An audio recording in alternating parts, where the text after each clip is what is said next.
Salut, je suis Judith, bienvenue dans ce nouvel épisode. Mon père m'a renié à cause de mon amour, oui il l'a fait, et tout a commencé le jour où j'ai rencontré Samuel, un garçon simple mais au regard si profond qu'il a bouleversé ma vie en une seule rencontre. Je l'ai croisé dans une petite librairie près de l'université et nous avons commencé à parler comme si nous nous connaissions depuis toujours. Nos rendez-vous sont devenus quotidiens, nos sourires se répondaient et très vite, nous étions inséparables. Mais je savais que mon père, un homme strict, autoritaire et obsédé par les traditions familiales, ne verrait pas cette relation d'un bon œil, car Samuel n'était pas du milieu qu'il voulait pour moi. Il n'avait ni fortune ni nom reconnu, seulement son travail modeste et son cœur immense, et pourtant, c'est avec lui que je me sentais vivante. Pendant des semaines, j'ai gardé notre histoire secrète, inventant des excuses pour sortir, mentant sur mes rendez-vous, mais un soir, mon père m'a suivi et il nous a surpris main dans la main. Il a explosé de colère, sa voix résonnant dans la rue, ses yeux remplis de rage, et ce fut la première fois que je l'ai vu me regarder avec tant de haine.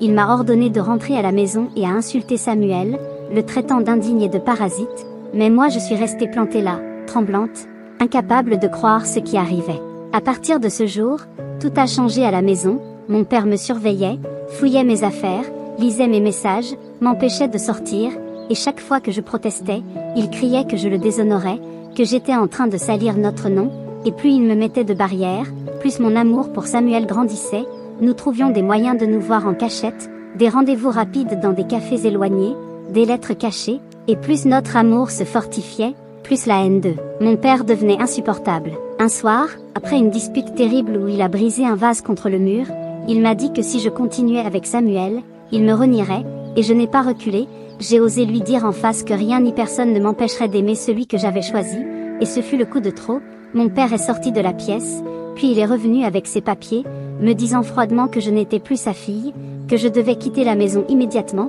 et malgré les larmes de ma mère qui essayait de l'arrêter, il m'a jeté dehors, moi et ma valise, en pleine nuit. Je me suis retrouvée chez Samuel, en sanglots, mais il m'a prise dans ses bras comme si le monde pouvait s'écrouler autour de nous sans importance, et dès cet instant, nous avons commencé une nouvelle vie ensemble, loin de ma famille, mais la douleur restait, car mon père ne voulait plus jamais entendre parler de moi, et chaque fois que je voyais son numéro s'afficher sur mon téléphone, ce n'était que pour m'insulter, pour me rappeler que j'étais morte pour lui. Les mois ont passé, et même si j'étais heureuse avec Samuel, il me manquait quelque chose, ce lien avec ma famille que je ne pouvais pas couper totalement, mais mon père avait dressé un mur entre nous, il refusait toutes mes tentatives de réconciliation, me renvoyait mes lettres déchirées, et me faisait dire par mes frères que j'étais une honte pour lui, que jamais il ne me pardonnerait, et à chaque refus, la douleur s'enfonçait plus profondément en moi, mais mon amour pour Samuel me donnait la force de tenir, car sans lui je serais tombée en morceaux depuis longtemps. Un jour pourtant,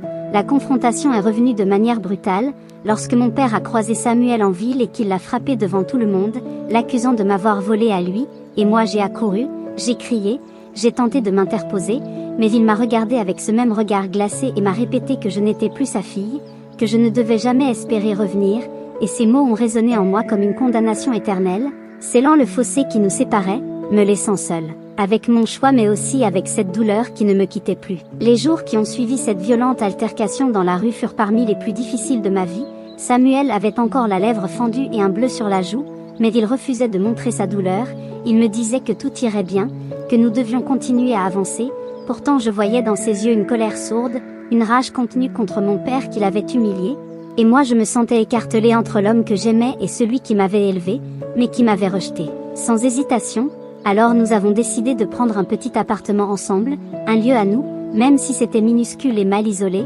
Chaque objet que nous installions me donnait l'impression de bâtir ma propre famille, celle que je voulais, mais chaque nuit je me demandais si mon père dormait tranquille, s'il pensait parfois à moi, ou si vraiment il m'avait rayé de sa mémoire, et ces questions me rongeaient. Les voisins n'étaient pas tendres, certains savaient qui j'étais et chuchotaient que j'avais fui ma maison pour un garçon sans avenir, et ces murmures venaient jusqu'à mes oreilles, m'enfermaient dans un sentiment d'exil, comme si j'étais une étrangère dans ma propre ville. Mais Samuel, lui, travaillait dur, il multipliait les heures supplémentaires, il rentrait tard, épuisé, mais avec ce sourire qu'il gardait pour moi, et même dans la pauvreté, je me sentais plus riche à ses côtés que dans le confort de la maison de mon père. Pourtant, la réalité commença à nous frapper lorsque je découvris que j'étais enceinte. La peur et la joie m'envahirent en même temps, car d'un côté, c'était une nouvelle chance, un nouveau départ, et de l'autre, Je savais que la nouvelle allait enflammer la haine de mon père, je savais déjà qu'il ne verrait pas ce bébé comme son petit enfant, mais comme la preuve de ma trahison,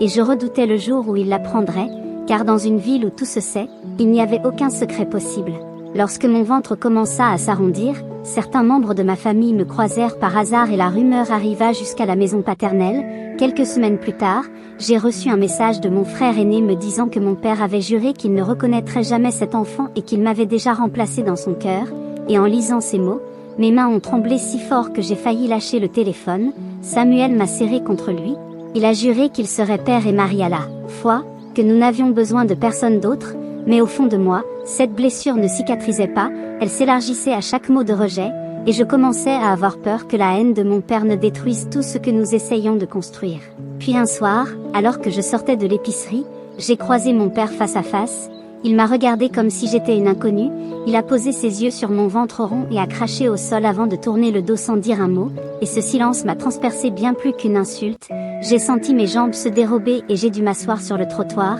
incapable de retenir mes larmes, mais même là, au plus bas, je me suis juré que je n'allais pas céder, que j'élèverais mon enfant avec amour, malgré l'absence de celui qui m'avait donné la vie mais qui refusait désormais de faire partie de la mienne.